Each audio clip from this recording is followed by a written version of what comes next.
Hello, it's Ash and welcome into this post-run stretch. Let's make a start on our hands and knees and we're going to start to tuck those toes under and we're going to stretch and flex those big toes. Now that's so important as we slowly rest the hips towards the heels, nice and slow. If you get pain in the toes or knees, don't carry on going backwards.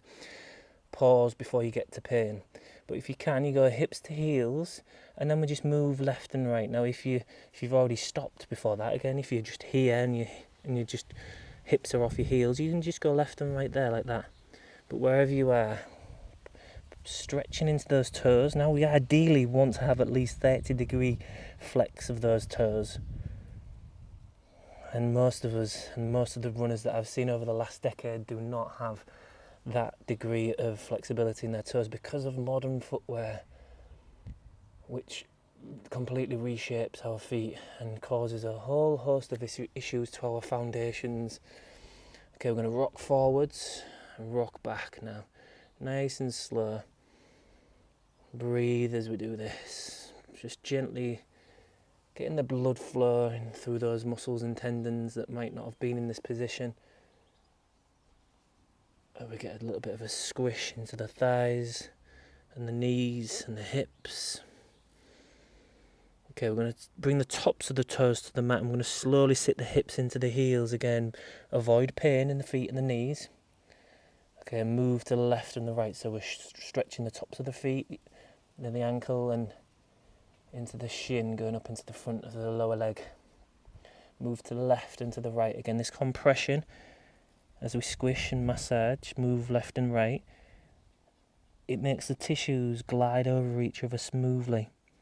So then they get lubricated by the movement. And I always say it, but it's like room temperature honey that's gone solid. When you warm it up, it goes runny honey, and that's what we want everything to be like runny honey where it glides over each other nice and smoothly, all the nerves, the muscles and the tendons. We're going to come forwards and step the left foot to the outside of the left hand, walk the hands up, and then again have a little bit of a move around, relax the shoulders, breathe. Notice how this side feels. Where do you feel it the most? The inner thigh, the back of the left thigh, or maybe the front of the right thigh, the hip or the thigh area. Okay, breathe. Just have a wiggle to the left, to the right. You're massaging the body in this position. As always, we want to be finding something that's like, ooh, that feels nice. Shouldn't be a, oh, that feels like something's going to snap. Should be, ooh, that feels nice. So a 7 out of 10 intensity. Have that mindset.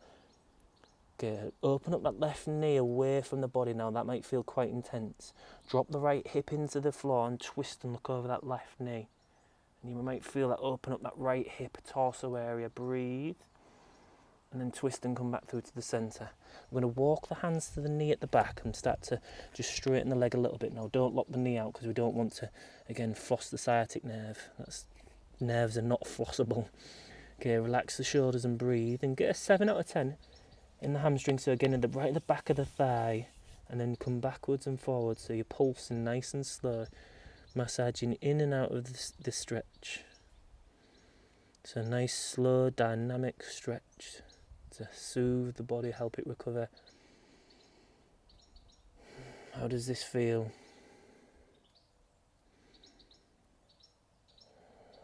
Okay, we're going to come forwards now, and then we're going to step that left foot back, and then just feel the after effects. Compare the left to the right leg, and go hips towards the heels. As we come forwards, we're going to step the right foot to the outside of the right hand. Again, have a wiggle around and drop that left hip down into the floor. Relax the shoulders and the elbows. And again, feel at this side. Does it feel the same intensity in the same places, or does it feel different? So I thought I'd do this session outside today after my run. Just felt like a nice way to cool down. It was a bit of a intense, sort of more focused tempo run for me today, where I pushed a little bit, not excessively, but was in sort of zone 3 throughout. Okay, we're going to go again, just opening that right knee away from the upper arm and twist and look over that right shoulder as you drop the left hip in towards the floor. So yeah, I was sort of pushing a little bit, but again, not too intensely. So I felt a bit flustered and a bit hot. And I thought I need to get some fresh air. I'm going to take it outside into the garden. It's a bit cooler today. I can hear the planes and the small planes and the birds in the sky. It's so lovely. I'm going to walk backwards, hands to the knee. Again, don't fully lock out that knee. Don't stretch and floss the sciatic nerve. We're going to find a 7 out of 10 right in the back of the thigh. Come forwards and then come back, rock in and out of the stretch. Find a 7 out of 10, then release it. Just relax the elbows, the shoulders, the jaw, the facial muscles, and smile. Slow the breathing down so it signals relaxation to the nervous system. Your heart rate is going to lower in response to that. Your blood pressure will lower momentarily. The stress, cortisol, and adrenaline hormones will reduce. You'll get lots of physiological benefits from slowing down and breathing. Okay, we're going to walk, hands to the top of the mat again, step the right foot back, hips to heels, come forward, step the left knee to left wrist. We're going to go into the hip and glute area. Lift the right knee, take the left foot across the mat, and then walk the hips back. Now you can get a cushion or a block to sit the left hip into if you need to, but have a wiggle to the left, to the right, and slowly edge your way down.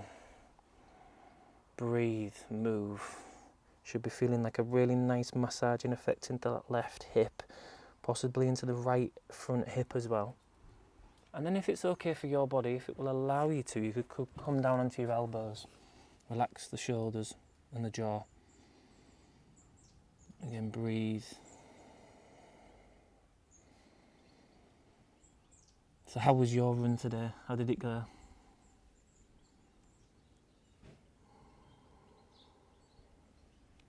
What did you notice about your energy in terms of your mental energy? Was it more challenging? Was it more negative?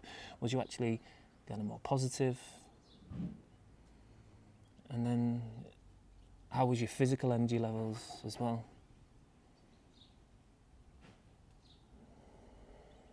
Okay, we're going to come back up onto your hands. We're going to lift up that back knee and then start to walk in and then step the left foot back. Feel the after effects again. And then go rock gently forwards and back. And then the next time you come forwards, bring the right knee to right wrist and lift up that left knee. Take the right foot across the mat. Walk the hips and that back leg backwards. So the right hip sits in towards the floor. Have a wiggle, go to the left and the right. Breathe and move. And stay here if your body feels more comfortable. And if this is a 7 out of 10 for you, stay here. If it's okay for your body and this feels like a 7 out of 10, you could come onto the elbows. Ask yourself, is this a 7 out of 10?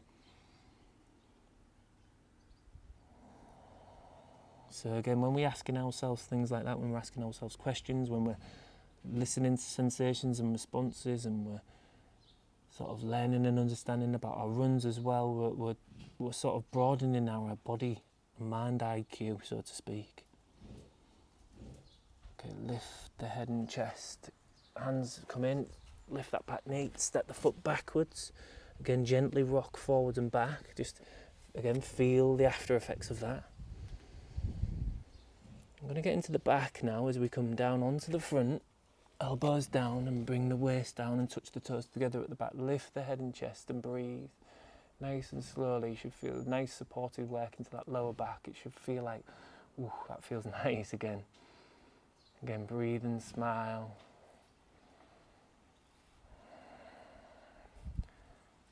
And we're going to get into the inner thigh, so the groin area now. So bring that left knee nice and wide and up to about hip height if you can. If not, just bring it a bit lower. Then take the left foot wider than the knee, so it's like almost like a half frog stance. Now we might be feeling that in that left inner thigh and that right hip torso area as well. And think about actively pushing the hips down into the floor as you breathe, and actively lift the head and chest. Smile. Try not to create too much tension.